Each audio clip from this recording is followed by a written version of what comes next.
हाँ जी बेटा। Third year students, हमारा टॉपिक है रीमन इंटीग्रेशन एनालिसिस का। बेटा पहला चैप्टर है रीमन इंटीग्रेशन। ठीक है, जैसा आप सबको पता है कि इंटीग्रेशन मीन्स क्या, area under the curve. Integrations mean what, area under the curve. आपको ये आपके पास एक्स एक्सिस है, आपके पास वाई एक्सिस, आपको एरिया निकालना। रीमन ने क्या कहा कि अगर मान लीजिए कि आपके पास कोई स्टैंडर्ड डायग्राम है या कॉन्फ़िगरेशंस हैं, लाइक मान लीजिएगा सर्कल है, आप उसका एरिया निकाल सकते हो। आपके पास ट्रायंगल है, आप उसका एरिया निकाल सकते हो। आपके पास रेक्टेंगल है, आप उसका एरिया निकाल सकते हो, और बहुत सारी ऐसी बातों का आप डायरेक्टली एरिया निकाल सकते हो।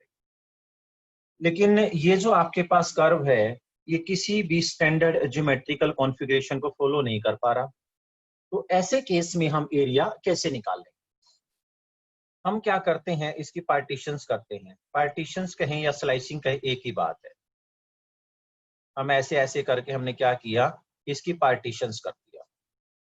आपके पास ये फंक्शन आपका बाउंडेड है ए और बी के बीच में, पी पार्टीशंस है। हम जो वर्ड पी बोलते हैं, पी हम बेसिकली पार्टीशंस के लिए डिनोट करते हैं।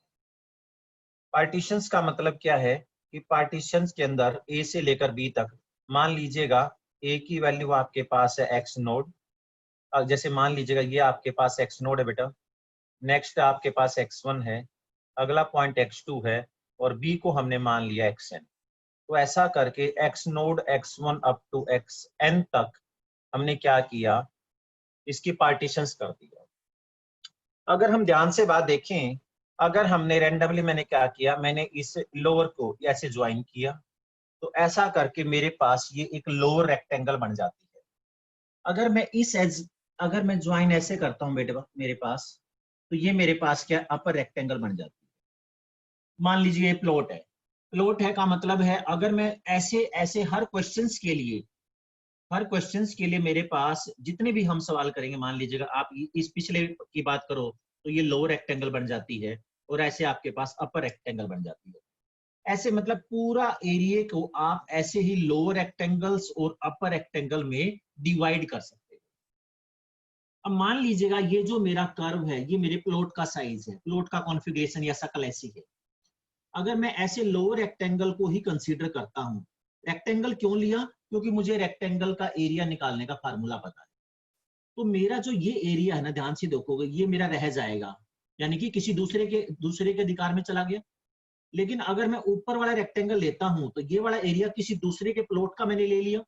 लेकिन ये मैं दोनों ही नहीं चाहता हूं, क्योंकि वो तो झगड़े वाली बात हो जाएगी। तो हम क्या करते हैं, अगर आप ध्यान से देखोगे, अगर मैं इसकी एक और पार्टीशंस कर देता हूं, इसकी एक और पार्टीशंस कर देता हूं, तो आपके पास सिचुएशन क्या रही, ये एक लोअर रहा, एक ये ऊपर चला गया। ऊपर चला गया तो ध्यान से देखो कि पहले जो एरर था वो इंप्रूव हुआ, मतलब कम हुआ, लोअर रेक्टेंगल ने ज्यादा से ज्यादा किया। और ऐसे ही अगर आप ऊपर से ज्वाइन करोगे, ऊपर का एरर भी कम होता जाएगा, अगर आप ध्यान से डायग्राम बना के देखते हो। तो मैं ये बनाना चाहता हूं, सबसे पहले जितनी पार्टीशन का साइज मिनिमम होता है, जितना स्लाइसिंग ज्यादा से ज्यादा करेंगे, तो लोअर रेक्टेंगल का जो एरर है वो मिनिमाइज होगा, और अपर का भी एरर मिनिमाइज होगा। और एक इतनी नंबर ऑफ पार्टीशंस कर दिया, मान लीजिएगा मैंने नंबर ऑफ पार्टीशंस को इन्फिनिटी कर दिया।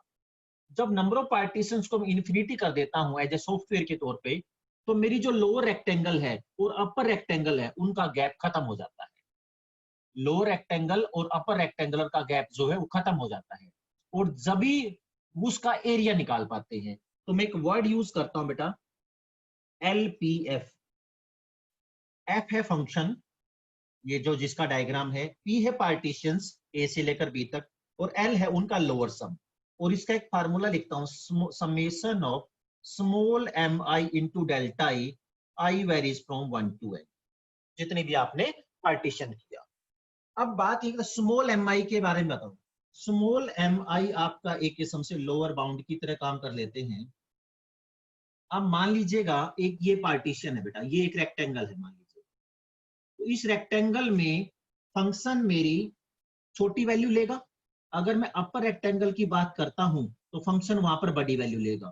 तो बड़ी वैल्यू के लिए मैं यूज करता हूं कैपिटल एम आई, और इस पॉइंट पर मेरे पास 2 पॉइंट हो गए, इस पॉइंट पर जो फंक्शन ने वैल्यू ली उसको मैंने कैपिटल एम आई कह दिया, और इस पॉइंट पर जो फंक्शन ने वैल्यू ली मैंने स्मॉल एम आई कह दिया। ये तो आई का मतलब क्या है, मान लीजिएगा मैं पहले इंटरवल की बात करता हूं तो M1 नाम दे दोगे, दूसरे इंटरवल की बात करता तो M2 नाम दे दोगे। तो स्मॉल एम आई और कैपिटल एम आई एक जनरल वैल्यू है जो मेरा फंक्शन किसी रेक्टेंगल के लिए छोटी वैल्यू और बड़ी वैल्यू लेता है, और डेल्टा ही होता है इसका डिफरेंस, ये जो साइज का डिफरेंस है ना, हर रेक्टेंगल का डिफरेंस। अब क्वेश्चन हमारे पास दोनों तरीके से आते हैं, हो सकता है आपने रेक्टेंगल इक्वली डिवाइड किया हो, इक्वली डिवाइड किया हो सकता है आपके पास अनइक्वल डिवाइड किया हो। तो आप मान लीजिएगा आप पहली रेक्टेंगल लिया, उसकी छोटी वैल्यू को M1 कहूंगा, और उसका जो स्टेप साइज है, उसका ये जो डिफरेंस है उसको मैं डेल्टा 1 कहता हूं। तो मैं अभी ये बात कर, मान लीजिएगा मैंने सभी का साइज बराबर कर दिया। साइज कैसे निकालते हैं, H होता विड्थ, आप अपर value minus lower value divided by n कर दीजिएगा। n है आप जितनी नंबर ऑफ पार्टीशन आप करना चाहते हो, जितनी ज्यादा पार्टीशन करोगे उतना ही एरिया जो है वो एरर फ्री हो जाएगा। ठीक है जी बात। तो हम बेसिकली रीमन ने क्या किया कि हम एरिया अंडर कर्व निकालते हैं, उसको स्लाइसिंग कर देते हैं, पार्टीशंस कर देते हैं, जितनी पार्टीशन की विड्थ कम रहेगी उतना ही बेटर या रिफाइंड एरिया हमें मिलेगा, एरर खत्म हो जाएगा। और ऐसे मेरे पास दो पॉसिबिलिटी बनती हैं, मेरे पास लोअर रेक्टेंगल बनती हैं और ऊपर वाले को करो तो अपर रेक्टेंगल बनती है। लोअर रेक्टेंगल का फॉर्मूला जो है ये LPF है, इसको बेसिकली बेटा हम बोलते हैं लोअर सम, इसका फार्मूला था small M I into delta I, ऐसे बोलते हैं अपर सम UPF। UPF का फार्मूला होता है summation of capital M I into delta I varies from 1 to n। ये जो UPF है ये आपके पास क्या है, इट इज यूअर अपर सम। तो अभी मैं सिर्फ आज का लेक्चर जो हमारे क्वेश्चन बेस्ड पे अगर मैं जाता हूं तो आपसे बेटा दो ही बातें निकालनी है। किसी भी फंक्शन के लिए आप लोअर सम कैसे निकालते हो, किसी भी सम के लिए आप अपर सम कैसे निकालते हो। एक फंक्शन हमेशा इंटीग्रेबल हो ऐसा जरूरी नहीं होता। अगर हमारा लोअर सम और अपर सम बराबर आ जाए तो वो जो फंक्शन है वो मेरा रीमन इंटीग्रेबल हो जाएगा। फंक्शन जो है बेटा वो मेरे पास रीमन इंटीग्रेबल हो जाएगा। तो ऐसे बहुत सारे उदाहरण हैं जिनका इंटीग्रेशन हम नहीं कर सकते। ठीक है, अब मैं आपको सिर्फ क्वेश्चन निकालना बता रहा हूं कि हम किसी भी सवाल के लिए बेटा लोअर सम और अपर सम कैसे निकालते हैं। रब कर रहा हूं इस बात को। जैसे क्वेश्चन दिया आपके पास, एक आपको फंक्शन दिया f of x is equal to x, और पार्टीशन कर दिया मैंने उसका लिमिट 0 0 1/3 2/3 ते 1 कर दिया। आपको क्वेश्चन कहता है फाइंड LPF निकालिएगा, आप LPF निकालिएगा और आप इस बात का बेटा UPF निकालिएगा। आपको हमने दो बातें दी दिया, राइट। अब देखो हमारे पास सीधा सा बात मैं बताता हूं हम क्या करते हैं। मैं आप किताब को पढ़ना बेटा आपसे बड़ा आराम से। हमने क्या किया, डायग्राम बनाने की जरूरत नहीं है, हमने इंटरवल बनाया। मान लो I1 मेरा इंटरवल है, वो 0 से 1/3 की वैल्यू लेता है। I2 मेरे पास है बेटा, वो 1/3 से 2/3 लेता है, इंक्लूडेड होगा कोई दिक्कत नहीं। ऐसे I3 ले लिया मेरे पास 2/3 से 1, यानी कि नंबर ऑफ पार्टीशन मेरे 3 हो गए। सबका डिफरेंस होता है दिस माइनस दिस, इसका डेल्टा 1 डिफरेंस रहा 1/3, इसका आपके पास डिफरेंस कितना रहा 1/3, इसका आपके पास डिफरेंस कितना रहा 1 माइनस दैट इज आल्सो 1/3। अब बात है फंक्शन, जो आपका एक बात है, अगर फंक्शन इंक्रीजिंग है, f of x क्या इंक्रीजिंग है, छोटी वैल्यू डालोगे छोटा आंसर आएगा, बड़ी वैल्यू डालोगे बड़ा आंसर आएगा। उसके लिए क्या होगा, अगर फंक्शन इंक्रीजिंग है तो इंटरवल की छोटी वैल्यू पे छोटा आंसर और बड़ी वैल्यू पे बड़ा आंसर। छोटा आंसर का मतलब है स्मॉल m1 और बड़ा आंसर का मतलब बेटा कैपिटल M1। अगर आप इसमें छोटा आंसर क्या हो जाएगा 0 और बड़ा आंसर कितना हो जाएगा 1/3। ऐसे अगले इंटरवल के लिए छोटा आंसर क्या रहा 1/3 और ऐसा करके बड़ा आंसर कितना रहा 2/3। अगले इंटरवल के लिए छोटी वैल्यू क्या रही इस रेंज के अंदर फंक्शन की मेरी छोटी वैल्यू क्या रही 2/3 और आपके पास बड़ी वैल्यू कितना रहा 1। ऐसा करके ना मैंने सारी वैल्यू आपकी निकाल दी है। अब मैं नॉर्मली थोड़ा सा एक बात बोलता हूं, एलपीएफ। एलपीएफ होता है summation of small M I into delta I और कितनी नंबर ऑफ पार्टीशंस हैं वो आपके पास 3। अगर आप इसको ब्रेक करते हो ये रहा m1 into delta 1, m2 into delta 2 plus m3 into delta 3। अब देखो m1 कितना है 0, डेल्टा 1 कितना बेटा 1/3, m2 कितना है छोटी वैल्यू ले रहा हूं 1/3, डेल्टा 2 कितना है 1/3, m3 कितना है आपके पास 2/3, डेल्टा 3 कितना है 1/3। आप क्या करोगे सारी बातों को जोड़ दोगे, ये 0 रहा, ये कितना रहा 1/9 और 2/9। ठीक है इस बात 1/9 रहा 2/9 रहा तो अल्टीमेटली कितना रहा 3/9। 3/9 का मतलब कितना रहा मेरे पास एलपीएफ की वैल्यू आ जाती है 1/3। अब अगर बच्चों ने ऊपर नोट कर लिया है तो उसी पैटर्न से बेटा यूपीएफ निकालना है। आपके पास यूपीएफ की वैल्यू क्या रही तो summation of capital M I into delta I varies from number of partitions आपके पास कितना है 3।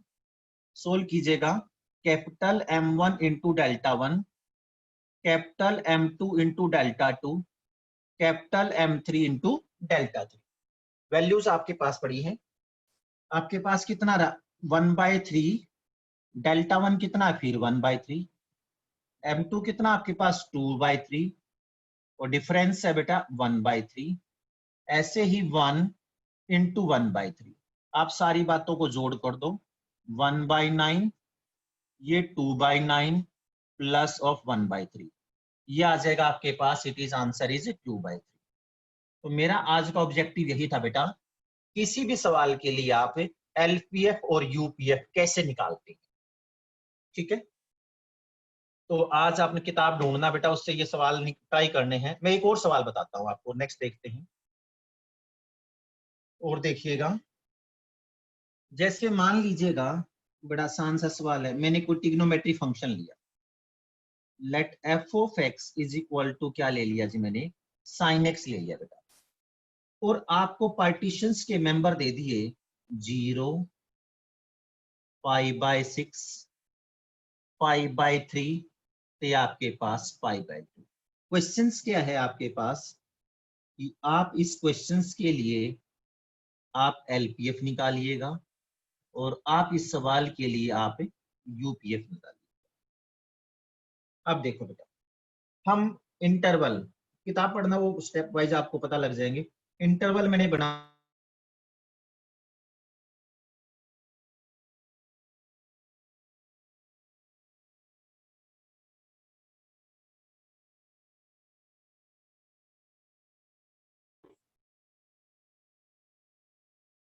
इंटरवल आपके पास I2 कितना है π/6 से π/3 और तीसरा इंटरवल हमने बना दिया दैट इज π/3 से π/3। ऐसा करके 3 इंटरवल बना। ठीक है जी बात। अब आप बेटा देखो डिफरेंस की बात करते हैं। डिफरेंस π/6 - 0 आपका π/6 रहा। ये डिफरेंस देख लो ये कितना हो जाएगा बोलो π/6 रहा। ठीक है जी बात देख लो ना π/3 π/6 से 1/3। ठीक है अगला डिफरेंस आपके पास कितना रहा वो भी आपका π/6।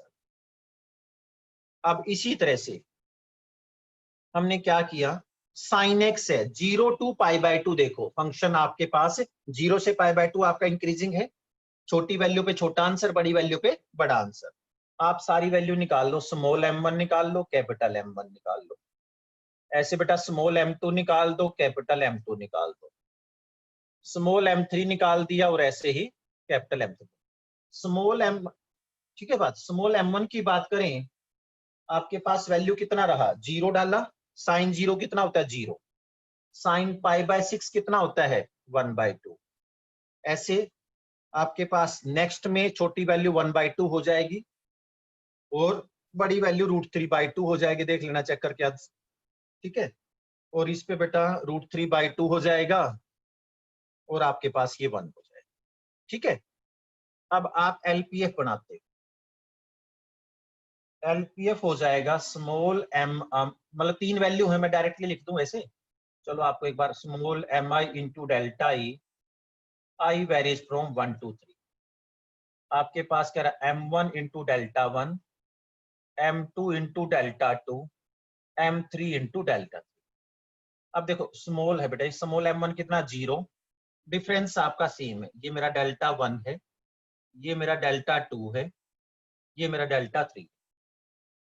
π/6 1/2 इंटू π/6 प्लस में √3/2 इंटू π/6। आप सोल्व कर दीजिएगा इस बात को।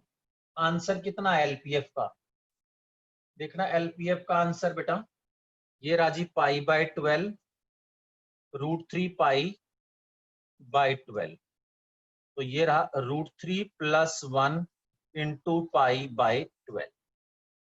ये मेरा एलपीएफ का आंसर आ जाता है, ठीक है जी बात। अब इसी पैटर्न में बेटा आप यूपीएफ निकालिएगा। यूपीएफ क्या रहा, that is capital M I into delta I varies from 1 to 3। 1 to 3 लगाया तो आपके पास क्या रहा, capital m1 into delta 1, m2 into delta 2, m3 into delta 1/2 into π/6, difference यही था ना। अच्छा बेटा अगली कैपिटल M2 की वैल्यू कितना है, √3/2 इंटू π/6। अगली वैल्यू कितना, 1 इंटू π/6। आप सोल्व कर दीजिएगा, ये बेटा π/12, ये है √3π/12, ये है π/6। मान लो आप 12 एलसीएम ले भी लो तो ये रहा √3π प्लस आपका 2 रहा। तो आंसर कितना रहा, कोई गलत, ये π262π। तो आंसर आपके पास दैट इज √3, वो 3π/ आपका 12 आंसर आ जाए। तो आज बेटा आपने किताब से ढूंढ के, अगर है तो बुक आपके पास नहीं है तो मुझे मैसेज कर देना, मैं कुछ सवाल भेज दूंगा आपको। आपने एलपीएफ और यूपीएफ के सवाल ट्राई करने हैं जिनमें डिफरेंस आपका कॉमन है, मतलब अनइक्वल डिफरेंस नहीं। ठीक है जी बात।